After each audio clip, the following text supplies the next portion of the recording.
kembali di podcast Kelas PKN. Semoga kalian semua yang lagi nonton podcast ini dalam keadaan sehat dan juga semangat ya. Kenalin, aku Zara, dan kali ini aku nggak sendirian karena aku ditemani oleh 3 orang teman aku yang udah siap untuk ngobrol dan juga sharing bareng tentang topik kita hari ini. Halo, kenalin saya Saib. Saya senang banget bisa ikut podcast kali ini. Semoga obrolan kita nggak cuma seru, tapi juga bisa menambah wawasan. Hai semuanya, aku Rena. Aku sempat mikir musik ke Pancasila itu nyambung nggak sih? Ternyata setelah aku searching, ternyata banyak yang bisa kita obrolin. Hai guys, aku Alia. Aku juga awalnya mikir kalau tema ini bakalan berat banget. Ternyata kalau dikaitin sama kehidupan kita sehari-hari ini, ternyata media sosial sama musik itu akrab banget sama kehidupan Gen Z. Iya, bener banget. Soalnya kehidupan Gen Z saat ini emang deket banget sama media sosial dan juga musik. Nah, makanya hari ini kita bakal ngobrol santai tentang hal-hal itu yang ternyata juga ada hubungannya loh sama nilai-nilai Pancasila. Iya, kalau dipikir-pikir, selama ini kan Pancasila identik dengan pelajaran sekolah atau kuliah ya. Padahal penerapan Pancasila itu bisa di kehidupan sehari-hari gitu, dan berkaitan sama hal apapun. Ya, bahkan kita menghargai selera musik, teman aja udah menghargai perbedaan. Atau sebaliknya, kadang gara-gara beda selera musik, kita malah jadi sering ngejek di media sosial. Nah, itu juga bisa menarik sih buat dibahas. Nah, daripada penasaran, langsung aja kita masuk ke topik pertama. Menurut kalian, musik itu sebenarnya bisa jadi alat pemersatu nggak sih? Kalau menurut aku sih bisa banget ya, soalnya musik itu unik. Terus meskipun kita berbeda suku, kita bisa tetap menikmati lagu yang sama. Contohnya aja sekarang kayak K-pop gitu. Ada yang lebih suka lagu barat, ada juga yang suka dangdut. Walaupun selera beda-beda, kita tetap bisa saling menghargai. Setuju sih, aku malah pernah punya pengalaman ketika nonton konser itu, gara-gara suka band yang sama, kita itu bisa ngobrol lebih banyak, sharing pengalaman atau identitas budaya masing-masing dari kita gitu. Jadi dari situ saya merasa musik itu bisa jadi jembatan buat saling mengenal satu sama lain lah ya. Iya. Aku juga pernah sih ngalamin hal yang mirip kayak gitu. Menurutku itu ada hubungannya sama sila ketiga, yaitu Persatuan Indonesia. Persatuan itu bukan berarti kita harus semuanya sama satu. Justru kita tetap bisa bersatu walaupun punya latar belakang yang berbeda-beda. Nah, aku setuju banget sama itu. Kadang masih ada loh yang mikir kalau berbeda berarti harus didebatkan. Padahal justru keberagaman itu yang bikin Indonesia menjadi unik, sama kayak musik, setiap individu bebas punya seleranya masing-masing. Tapi aku penasaran deh, sekarang kan banyak banget yang suka lagu barat atau luar negeri. Menurut kalian itu bikin rasa cinta ke tanah air berkurang nggak sih? Kalau menurutku sih dengerin lagu luar sah-sah aja ya. Yang penting kita tahu lagu daerahnya masing-masing gitu. Terus jangan sampai kita hafal semua lagu luar tapi lupa sama lagu daerah sendiri gitu. Ya benar. Lagian sekarang banyak kok musisi Indonesia yang keren-keren. Bahkan mereka sering ada yang menggabungkan alat musik tradisional dengan musik modern. Kayak contohnya angklung, gamelan, itu juga kan bisa digabungin. Aku juga suka lihat konten-konten TikTok yang pakai lagu daerah dan lagu Indonesia sebagai backgroundnya. Kadang malah jadi viral sampai ditonton ke luar negeri. Menurutku itu contoh sederhana bagaimana media digital bisa dipakai untuk mengenalkan budaya Indonesia. Berarti sebenarnya media sosial itu nggak berdampak negatif ya. Kalau dipakai dengan bijak, justru bisa memperkuat rasa persatuan dan kebanggaan terhadap budaya kita. Ya, menurutku ini juga sejalan sama nilai Pancasila sih. Kita boleh terbuka sama budaya luar, tapi jangan sampai kehilangan identitas sebagai warga negara Indonesia gitu. Nah, itu dia. Jadi bukan soal memilih musik Indonesia atau musik luar, tapi gimana kita tetap punya rasa bangga terhadap budaya kita sendiri, sambil tetap menghormati budaya yang lainnya juga. Pendapatku itu baru namanya semangat persatuan Indonesia. ngomong-ngomong soal keberagaman, aku jadi kepikiran deh. Kadang kita suka lihat di media sosial, ada yang merasa selera musik itu paling bagus, terus malah merendahkan seleranya yang lain. Kalian pernah lihat yang kayak gitu juga nggak sih? Sering banget. Misalnya ada yang bilang kalau nggak dengerin band ini, selera kamu jelek. Atau malah ngejek orang yang suka dangdut. Padahal menurutku semua genre musik punya ciri khas masing-masing. Ya bahkan sekarang kan dangdut udah didengar banyak kalangan ya, mulai dari remaja sampai dewasa gitu. Terus menurutku ini bukti bahwa musik itu bisa menyatukan banyak orang tanpa melihat umur dan batas usia gitu. Benar, menurutku juga kita nggak perlu ngerasa lebih keren karena berbeda selera musik gitu. Justru kalau kita bisa menghargai pilihan orang lain, itu menunjukkan sikap toleransi. Aku setuju, kadang kita lupa kalau perbedaan itu memang bagian dari Indonesia. Kalau semua harus punya selera musik yang sama, malah nggak seru ya. Ya Indonesia kan terkenal dengan keberagamannya ya. Ada ratusan dan suku bangsa dan bahasa. Terus jadi wajar aja kalau selera musik masyarakatnya juga beragam. Dan menurutku itu sesuai banget sama makna Persatuan Indonesia. Bersatu bukan berarti seragam, tetapi saling menghormati walau berbeda. Apalagi sekarang banyak musisi yang kolaborasi lintas genre. Penyanyi pop bisa duet sama penyanyi dangdut, rapper bisa collab sama musisi tradisional. Menurutku itu contoh nyata kalau perbedaan justru bisa menghasilkan karya yang keren. Nah, itu uniknya. Jadi bukan cuma masyarakatnya yang belajar untuk menghormati perbedaan, tapi para musisinya juga memberi contoh lewat karya yang mereka buat. Iya sih, menurutku yang kita sebagai pendengar juga punya peran. Misalnya nggak meremehkan genre tertentu atau band-band tertentu dan juga membanding-bandingkan musisi secara berlebihan.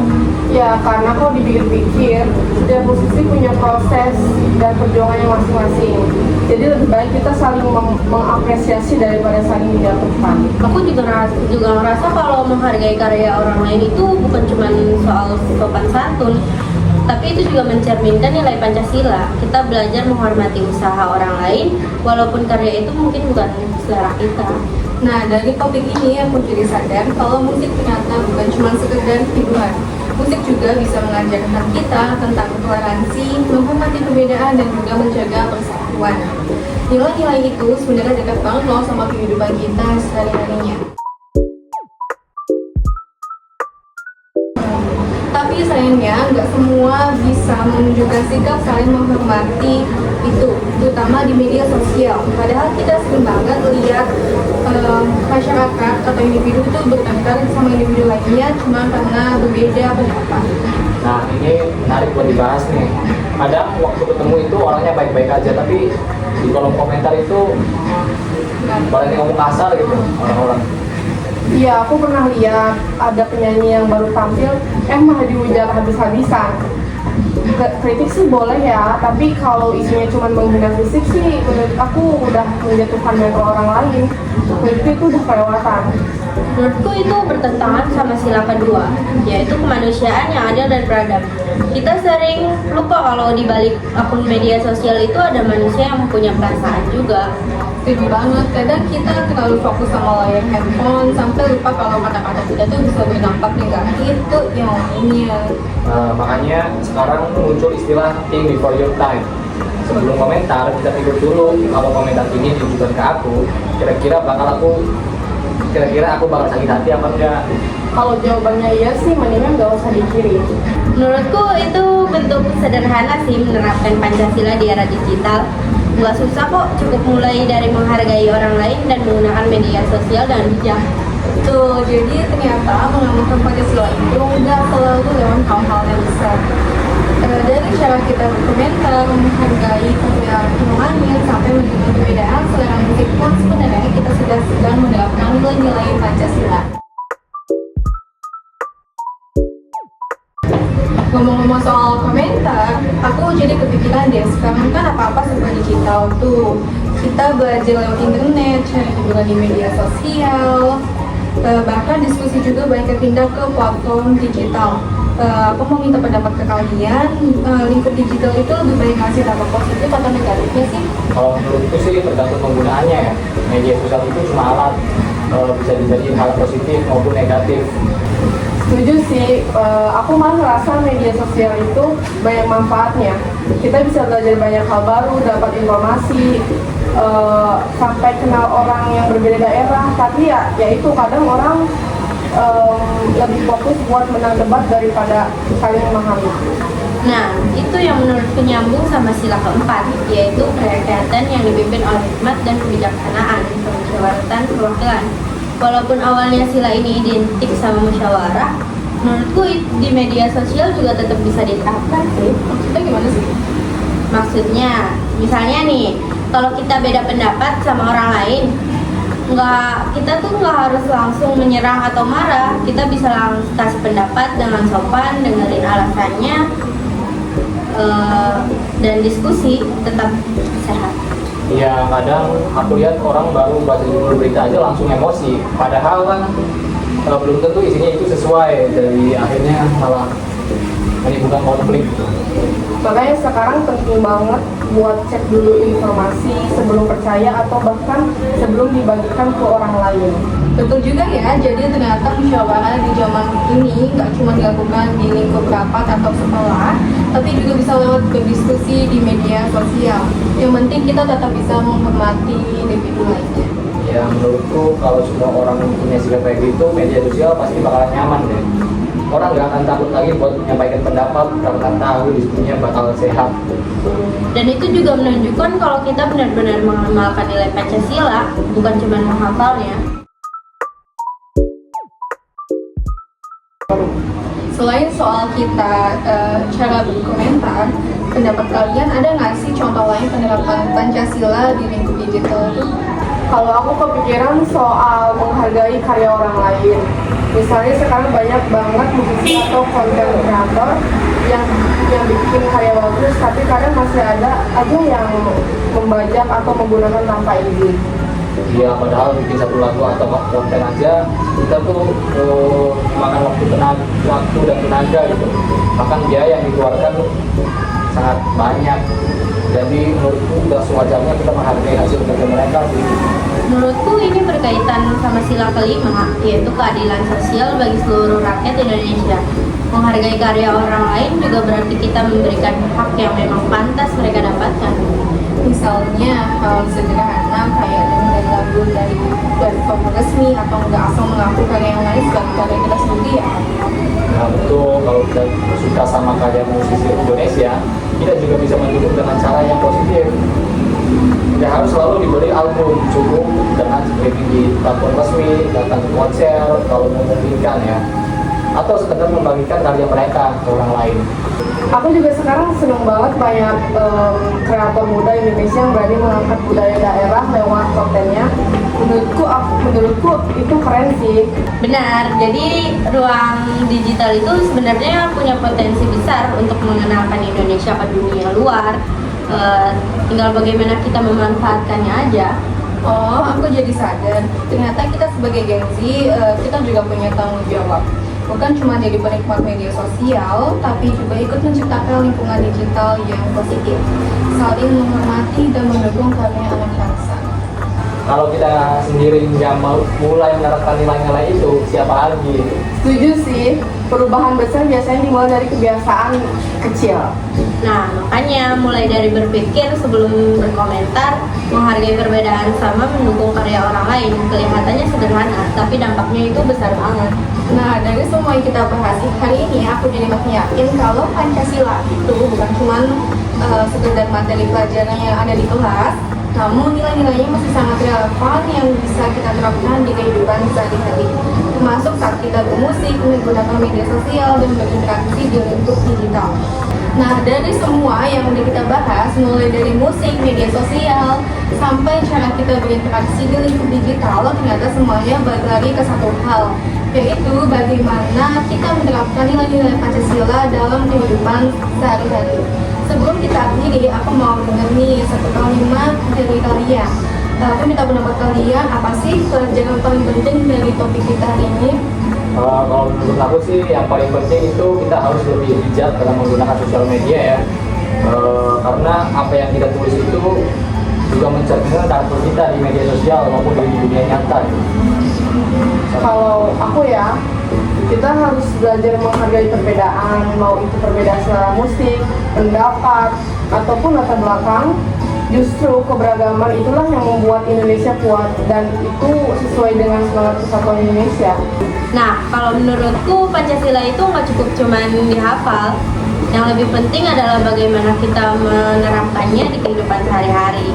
Sesederhana menghargai karya orang lain, berdiskusi dengan sopan, atau mendukung karya anak bangsa, itu juga bentuk pengalaman Pancasila. Aku setuju banget sama pendapat kalian semua. Setelah ngobrol hari ini, aku jadi sadar kalau ternyata Pancasila itu dekat banget sama kehidupan kita sebagai Gen Z. Bukan cuma waktu di sekolah atau saat upacara, tapi juga saat kita mendengarkan musik, membuat konten, berkomentar di media sosial, sampai menghormati karya yang dibuat oleh orang lain. Jadi semoga setelah mendengarkan podcast kita hari ini, kita semua bisa lebih bijak dalam menggunakan lingkup digital dan ataupun jadikan nilai-nilai Pancasila sebagai pedoman kita dalam kehidupan sehari-harinya. Terima kasih buat Saif, Rena, dan Alia yang sudah berbagi pendapat di topik kita hari ini. Wah, makasih juga ya. Semoga obrolan kita bermanfaat buat teman-teman semuanya. Dan semoga kita semua bisa mulai menerapkan nilai-nilai Pancasila di kehidupan sehari-hari ya, dengan hal-hal yang kecil. Oke deh, itu dia podcast kita hari ini yang berjudul Suara Kita, Gen Z, Musik dan Pancasila di Lingkup Digital. Kalau teman-teman punya pendapat atau pengalaman lain, boleh tulis di kolom komentar ya. Aku Zahra. Saya Saif. Saya Rena. Aku Alia. Sampai jumpa.